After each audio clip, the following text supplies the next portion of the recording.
Hi, it's Chuck and Deb here again, and we're talking about networks and how that impacts ministry. We've talked about centralization, we've talked about decentralized, and now in this video we're going to talk about distributed networks. My favorite. Now, I'm not trying to pick favorites. Yeah, no undue influence going on here at all. Now, a distributed network is what we would consider a flat network where everyone gets an opportunity to lead through their gifts, talents, and abilities.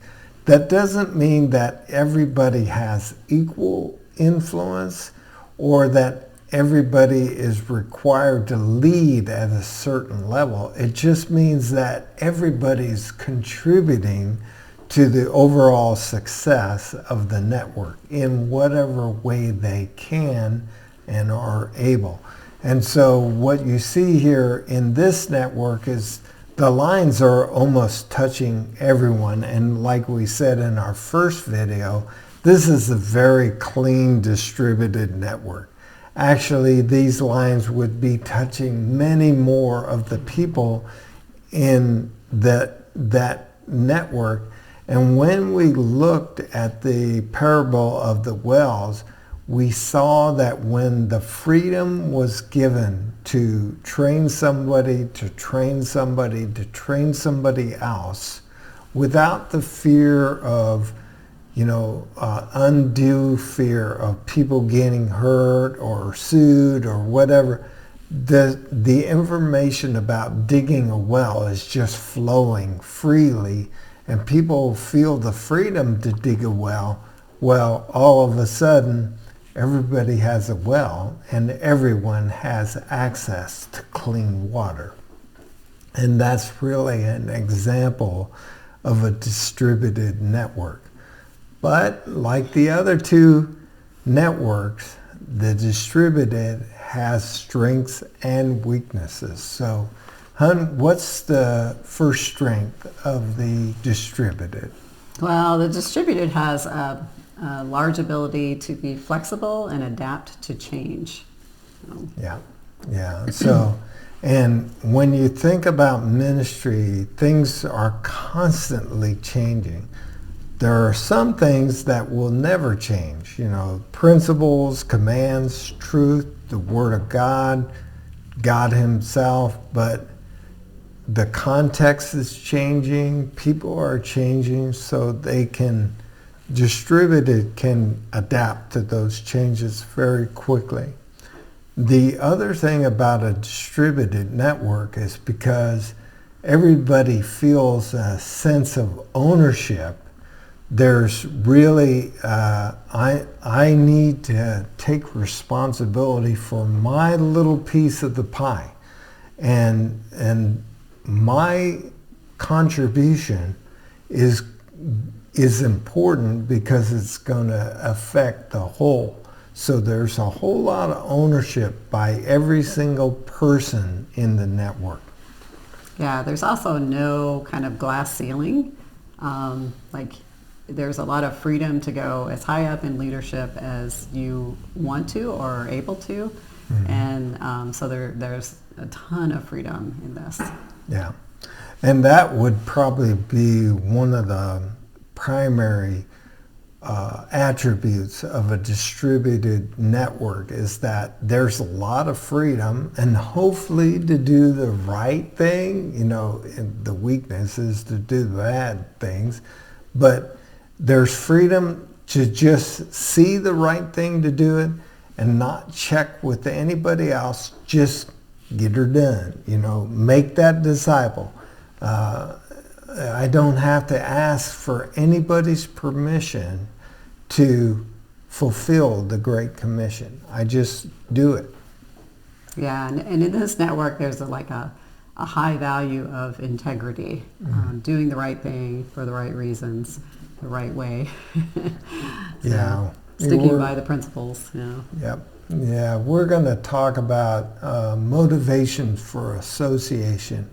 And anytime you have artificial control measures or influencers, you can build a lack of integrity into your network. But with distributed ownership of the vision or the mission is the motivation. There's no external or artificial motivations being pumped in to the network in the perfect situation. So that's why it has more integrity than the other two networks, or can have more integrity. All right. Well, how about weaknesses, son? Well, we talked about this one, the lack of accountability. You can just be out there doing whatever and kind of be a free agent in a bad way. Yeah, and if there's a point where a decision needs to be made and people don't feel confident to make that decision, then you can have paralysis by analysis. And you don't have this one guru to go to make the decision. And I said that in a negative way. Maybe there's somebody in the network that really does know the right thing to do in those circumstances. And in a distributed network, sometimes the people don't know who that is because there's no clear line of chain of command, so to speak. So. Yeah, and that also probably leads to some uncertainty. Like if there isn't good training available, there's kind of a like, are we doing this right? Is there, there's nobody really looking over their shoulders, or potentially there could be where they're just kind of out there if they don't have, a good connection with somebody that's training them or teaching them. Yeah, and just like the decentralized network, but even more with the distributed network, it can foster a sense of unhealthy competition. And, everybody's competing against everybody. Let me show you my gen map or my generations of disciples. That can really happen in a distributed network. So let's talk about some biblical examples.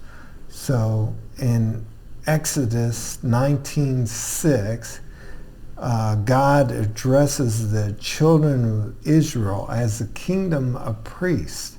And in 1 Peter 2:9, Peter refers to that passage, but in a new covenant sense, that we are a nation or a kingdom of priests.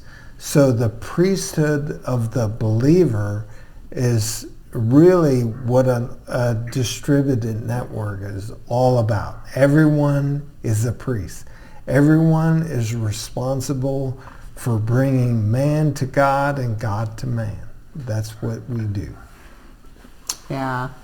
Another biblical example in a negative sense would be in Mark 9:38 through 41. The disciples are like, hey, Jesus, this guy was trying to, cast out a demon, but we stopped him because he wasn't with us. And then obviously Jesus is not happy about that. Yeah. So. Yeah, and Jesus makes the comment that whoever's not against us is for us. So even Jesus sees the kingdom of God and casting out demons in particular as a distributed effort.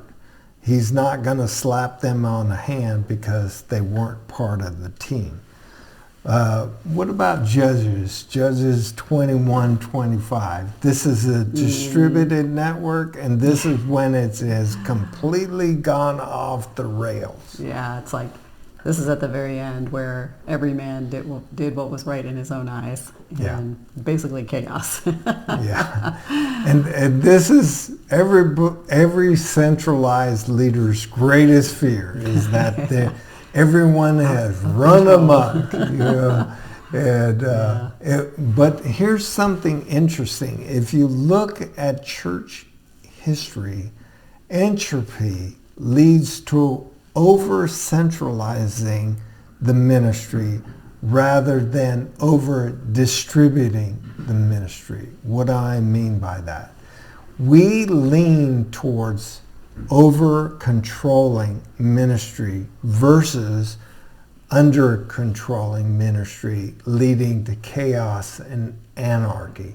Just look at church history and you'll see it. It gets to a point where I think this is the outer edge of disaster, is where we have the Inquisition and we can be judge, jury, and executioner on a person based on their theology. We cross the line there. So just so you know, that's free information right there. Entropy leads towards over-centralization rather than over-distributed. So what are some stories of the distributed network?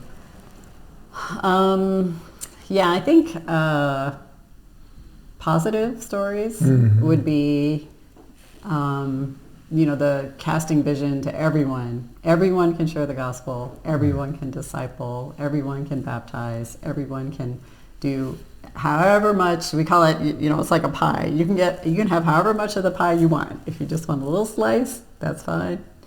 Or you can have the whole pie or anything in between. And it really kind of frees up people to just run, and with that kind of a vision, wow, I could plant a church in my house. What?